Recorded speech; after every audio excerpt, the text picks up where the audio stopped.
Hello everyone, welcome to my channel, or welcome back if you are new here. Hi, hello, my name is Wendy Ivy Martinez, also known as the Geek Goddess here on YouTube. I'm so sorry if you heard that in the background. I don't know what that was. Anyways, today I'm going to be doing a reading wrap up for April and for March because I actually missed my April reading wrap up. So let's go ahead and get started.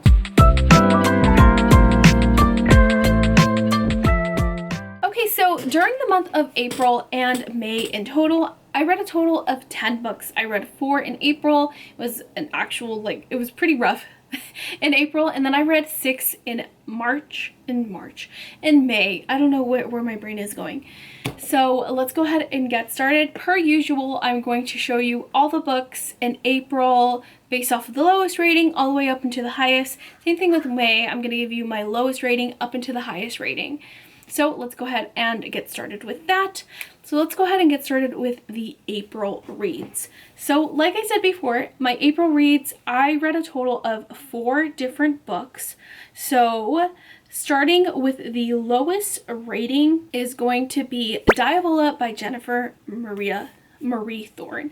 So if you guys want to see a full-on in-depth review for this book, I actually have a whole vlog for it where I read new releases that came out this year, new thriller and horror releases that came out this year.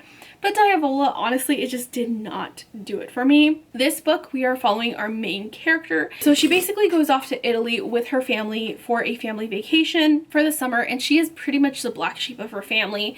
Okay, her family all fits in and they all blame her for everything. She starts to notice different things around the house and in their vacation house, and they start to realize that it might be haunted.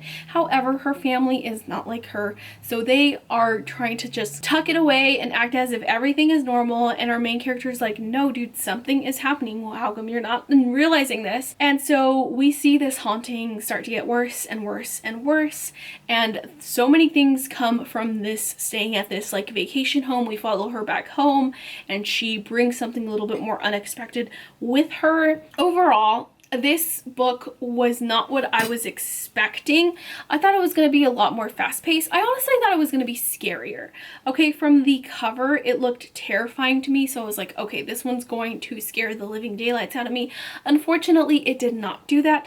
I couldn't stand the main character's family, which I guess was the point. However, maybe it hit a little too close to home that I was just very irritated to the point where I was like, I can't stand this book anymore.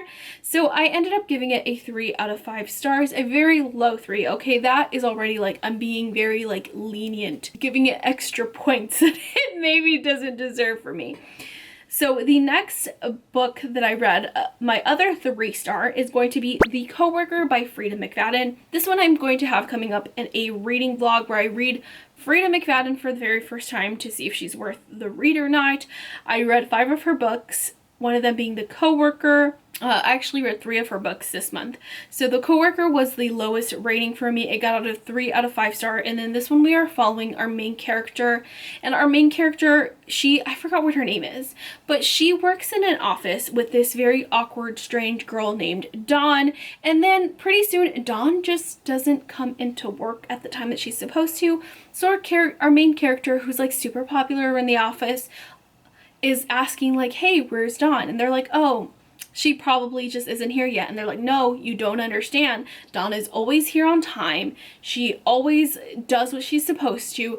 Dawn is missing, something is happening. So a few days go by and Dawn is just not there.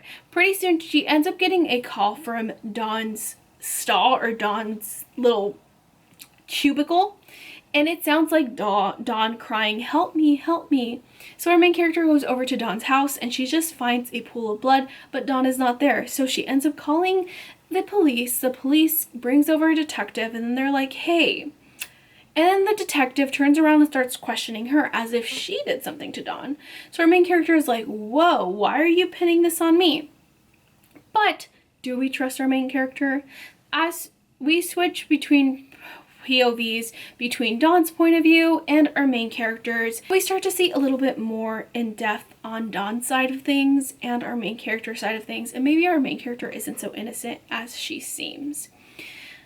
This one, again, this one had a very interesting twist. However, it wasn't like jaw-dropping, and it didn't have the effect that I'm pretty sure Freida McFadden wanted her audience to have. I just thought it was a dumb twist. I didn't like it. I didn't enjoy it. I just thought it was stupid. However, the story was pretty fast paced, but I just did not like the twist. That's what made me be like, oh, okay, this is dumb. And you find out exactly what happens more towards the middle than towards the end. And then after that, it just gets pretty anticlimactic. And I wasn't a huge fan, okay? And the amount of times that there is the word turtles, like, make sure that you like turtles, or make sure that you're ready to learn a lot about turtles, because this book talks a lot about turtles. So that one I rated 3 out of 5 stars. Now we're gonna get into our 4 stars. So first one is going to be The Inmate by Freida McFadden. And in this one we are following our main character as she basically goes back to move to her hometown because her parents passed away and they passed down the house to her. And now she has a son who is 10 years old. And even though she wanted to get out of that town, she realizes that she's gonna go back, and she finds the only job that she could, which happens to be a nurse at a jail facility. And the reason why this is dangerous is because there is one specific inmate there that she ended up putting behind bars. So when they come face to face, things are not going to be pretty. This book was really, really good. What did it for me is it was going to be a 3-star because I didn't like the plot twist at the end. However, the very, very ending of it, like the very last chapter, not the first plot twist, but the very last plot twist that they throw at you. Like, if you read this book, you'll know what I'm talking about. I wasn't expecting it. I was not expecting it, and that's what made it from a 3-star to the 4-star, because that plot twist was just that good. I'm like, oh. And when books can do that to you, that's how you know you read a good book. The pacing was pretty good. I liked Freida McFadden does a whole thing with like non-linear timelines, and I like that she does that because we get a little more into the story. And she does that with pretty much every book that I've seen so far, I believe, by her. And I like it. I really liked this one. So that one's going to be my 4-star. My next 4-star is Murder Road by Simone St. James. And this is a horror/thriller, I guess. And in this one we are following a married couple. We are following April and Eddie in the 90s, and they are basically going off to their honeymoon in this cute little quaint hotel that they find, and they're like, oh, let's do our honeymoon here. And then they're like, okay, perfect, let's go. Until they make a wrong turn and they end up going down this road called Atticus Lane, and then they find somebody bleeding out to death. They find a woman bleeding out to death, and they decide to take her into their car, and they're like, hey, we gotta save her, we gotta save her. So they end up taking her to the hospital, and she's like bleeding out. She's been stabbed. And the nurse automatically starts dialing the police, and she's like staring at them, and they're covered in this woman's blood. So they're like, oh my goodness, they think that we stabbed this woman. And so they decide that they're just going to work with the police because they have nothing to be guilty about. And then the police starts giving them a hard time, and they're like, hey, what happened here? They're like, no, you don't understand. We were just here to go on our honeymoon. But apparently there has been a long list of murders on Atticus Lane, so we don't know why it's happening. Nobody has ever seen the victims up until it's too late, and nobody has seen the murderer. So Eddie and April start doing some investigating, and they realize that this murderer that is going on and unaliving all these people might not be alive, but might actually be something more supernatural. So this is a thriller that does have a supernatural twist. It has a lot of horror elements to it. So this is, it's considered a horror, I believe, but it does, I would say it's literally a borderline thriller horror. I really enjoyed this one. Okay, there was one big thing that I didn't fully understand, comprehend at the very end that I can't get into without spoiling anything. But other than that, I really enjoyed the story. I really enjoyed the characters. I enjoyed how everything played out. I enjoyed that they stuck to the supernatural elements, because I have read books where it looks like it's something supernatural and then in the end it ends up being explained by some logical thinking. But I like when the logical can't make sense of what's going on and it is actually something supernatural. I like that. in thrillers and horrors. So I really enjoyed this a lot, had a lot of fun reading it, and I give this one a 4 out of 5 stars. And then the next one, the last one that I read, is Never Lie by Freida McFadden. Yes, another Freida McFadden book. This is going to be my 5-star read. This one I actually did enjoy a lot. In this one we are following a couple, and they have just bought this house, this beautiful big mansion house in the middle of nowhere. So they decide to go look at it one day, and they're supposed to go look at it with their realtor, but their realtor ends up not going, and they're in the middle of a snowstorm. So they end up getting stuck in this house for the weekend or however long till the snowstorm passes. And then the husband and the wife are like, okay, like, let's just make of it what we can. And soon the wife finds these tapes of the person that used to live there, which was actually a psychiatrist. So before, there was actually a psychiatrist that lived there that ended up being murdered off by her boyfriend. And so soon our main character finds the tapes of this psychiatrist, and she starts listening to her therapy sessions with these previous patients, including somebody that sounded very unhinged, and the ex-boyfriend himself. And then they start noticing things moving around in the house.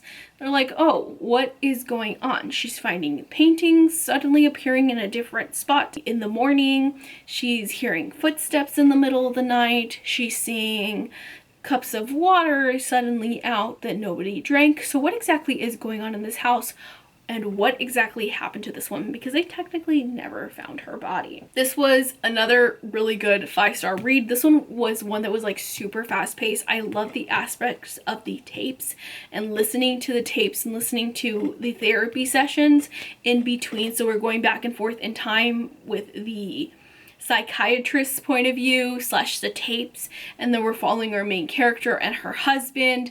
And this book was just so good. This is one that I did not expect this plot twist at all. I did not expect it. Even after reading a couple of Freida McFadden's books, I thought I had kind of the grasp of what was happening, just because I was following.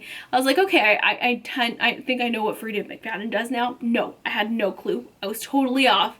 It was fantastic. 5 out of 5 stars.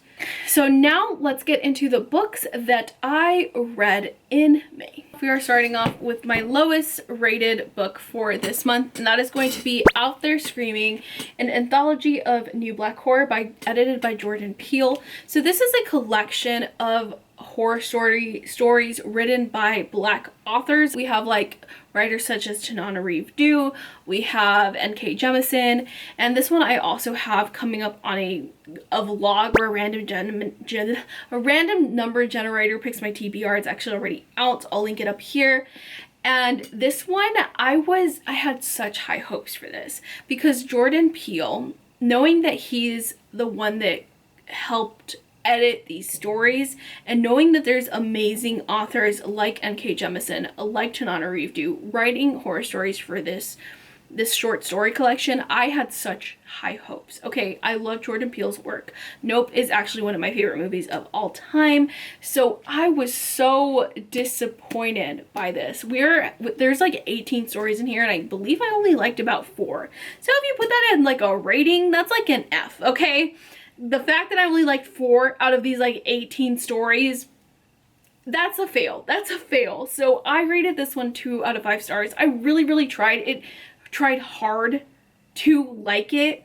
Literally just getting me to finish it and not DNF was hard for me to do. So this is definitely just a very sad, disappointing read, because I had such high hopes and it just did not work for me.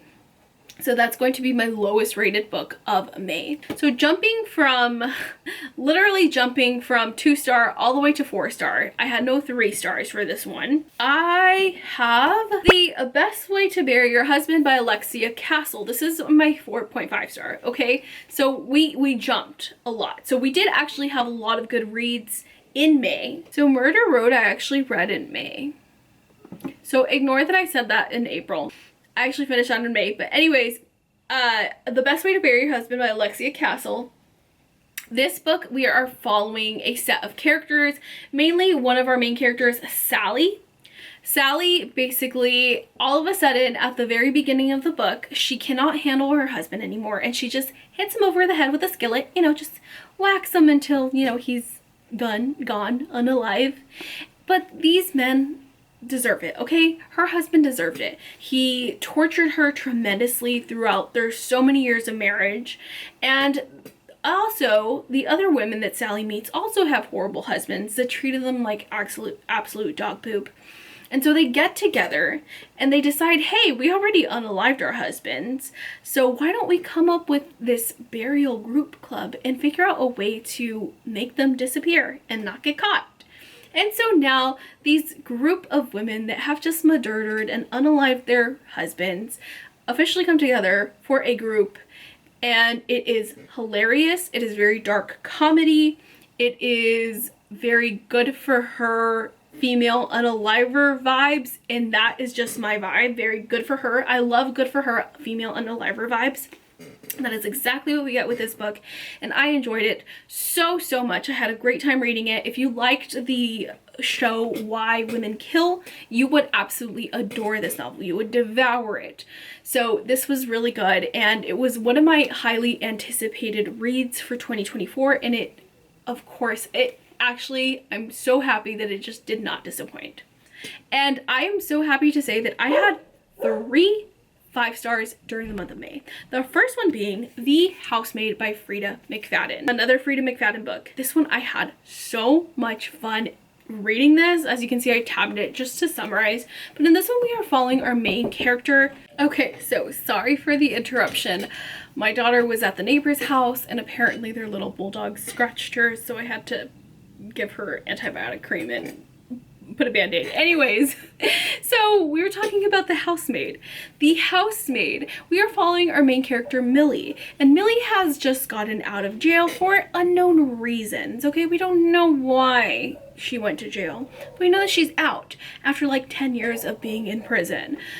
And she can't, because of her prison record, she can't get a job anywhere. She manages to land a job at a bar as a bartender, but unfortunately she loses the job. So now Millie is living in her car and she just cannot stand it anymore. So she decides to just apply for this housemaid position, and she's shocked when this woman, this rich woman named Nina, is like, you know what, you're hired. And she is now a live-in housemaid slash nanny for their bratty kid, Nina, who is absolutely insane, and then the husband, Andy. Now, Andy is perfect, and Millie starts to pick up on things like, why exactly is Andy with somebody like Nina, who is absolute bonkers, and who actually ended up being thrown into a mental asylum? So then Millie gets a little too close to everything, and she realizes that her bedroom door only locks from the outside in and not vice versa. But these people don't know who Millie is, okay? So they got another thing coming to them. This book was so good. I enjoyed this. I love, like I said, good for her books, like good for her, kudos for her books, and this was just that. And I was wondering how they would make something like this into a series, but when we finally got to the end, I'm like, oh, I see it now. I see it now. And I can't wait to continue on this series and figure out what's next in this whole storyline. So I'm very excited, and I'm very happy to have read this one, and I cannot wait to pick up the rest of the series, which I now believe is 3 of them. My other 5-star read is Throne of Glass by Sarah J. Maas. This is another one that I put in my random number generator picks my TBR. This is a reread. I'm doing a reread of the whole Throne of Glass series. I just want to get through it so I can finally get to Crescent City and probably do a whole reading vlog on that. This one we are following our main character, Selena Sardothian, as she is in the salt mines of Endovir, basically working as a slave because her people have been enslaved, and then she suddenly gets to go out, and she is rescued, I guess if you can call it that, by the prince. And the prince is like, hey, I'll let you out if you enter this championship to be the king's assassin, and if you win, you'll get your freedom back after 3 years. And so Selena Sardothien was like, okay, cool, bet. And she is actually one of the most notorious assassins of Adarlan. So she enters in this whole competition against 24 other criminals to basically become the king's assassin. So can she do it? There's other mysterious elements going on. There's romance and a whole lot of badassery. I really loved this one. If reading it a second time, also just loved it just as much. I love Selena Sardothien's personality, her banter, how witty and like sarcastic she is. She's like my favorite female MC of all time. I love her sarcastic comments. I love just how she's just an amazing badass character, and like she gives no F's, and I love that about her. So we love that. We love that for her. So last but certainly not least, my top book, okay, of this month, of May, probably my top book of 2024 so far, to be honest with you, and that is Still Beating by Jennifer Hartman. Also in that random number generator picks my TBR, I did not expect to love this like I did. Holy Ravi freaking Oli. Okay, this book was so good. Was so good. I was screaming, laughing, crying my effing eyes out so many times in this book. The quotes I was underlining, highlighting, just the meanings of this book, just the whole book in its entirety is just so beautiful and lyrical and dark, but yet beautifully wounded. I loved this one. So in this one, we are following our two main characters. We are following Dean and we are following, oh gosh, I forgot, Cora. We are following Dean and we are following Cora. Dean is married to Dean is engaged to Cora's sister. And Cora and Dean have known each other for the past 15 years, where they have absolutely despised each other's guts, okay? They live off of pranking each other. And so one night on, I believe it's Cora's sister Mandy's birthday, they end up going to a bar, and Cora just does not want to get back into the car with Dean, so she decides to stay at the bar. And she stays a little bit too long. Somebody ends up stealing her stuff, and so she has no choice but to call Dean for a ride at like 2 o'clock in the morning. So at 2 o'clock in the morning, Dean is like, all right, fine, I'll go get you. And so when Cora's outside waiting for Dean, there's this like creepy ass man that's outside, and he asks Dean when Dean gets there, hey, is this your girl? And Cora's like, and Dean is like, heck no. And so the guy's like, okay. And so Cora gets in the car with Dean and they drive off, and pretty soon, woo, they hear police sirens right behind them. And they're like, oh no, what happened? So they stop the car and they start arguing, right? And as they're arguing, preparing for the police officer to come to the window, boom, somebody just breaks in the glass, knocks out Dean and Cora, and they wake up in a basement. And who happens to be there? None other than the creepy man that was standing outside with Cora, asking Dean if that was his girl.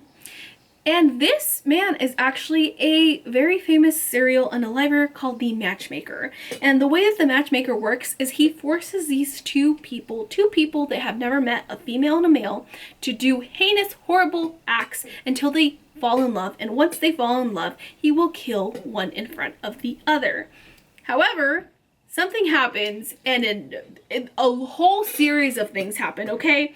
This is a very dark romance love story. Please check up trigger warnings because there is so much dark, heavy stuff in this book. But if you can handle that, this was such an amazing read. Okay, I was literally crying my eyes out so many times. I just thought it was just such a beautiful disaster love story.